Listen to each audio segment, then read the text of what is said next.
ගරු කතානායකතුමනි ශ්‍රී Lankan airline අද ගත්තොත් එහෙම බිලියන එක්සත් ජනපද ඩොලර් බිලියන 1.2ක් ණයයි. ඒ ණය පොලි ගෙවුවාම අපිට ලාභයක් නැහැ පාඩුයි. මං ඊයේ කතා කරා අපිට දැන් චීනයෙන් සංචාරකයෝ ගේන්න අපිට ශ්‍රී ලංකා එයාලයින් සමාගම ප්ලේන්ස් යවන්න ඕනේ චීනයට. ඉතින් අපේ මම බැලුවා අපේ තියෙනවා අහස්යානා 3ක් බිම.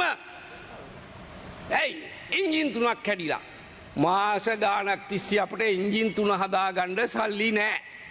හැබැයි එන්ජින් කැඩුනට අපි අස්සම් කළා තියෙන ගිවිසුම් අනුව එන්ජින් කැඩිලා බිම තියෙන ගුවන් යානාවටත් අපි ලීස් රෙන්ටල් එක ගෙවන්න ඕනේ.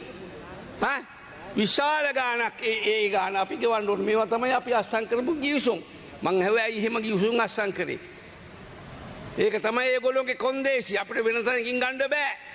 ඒ නිසා අද ඔය ජාත්‍යන්තර වශයෙන් ඒ කරන ඒ බිස්නස් වලදී අපිට යම් සම්බාධක රාශියක් තියෙනවා.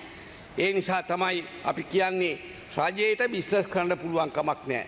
අපි මේවා ප්‍රතිව්‍යුහගත කරන්න ඕනේ.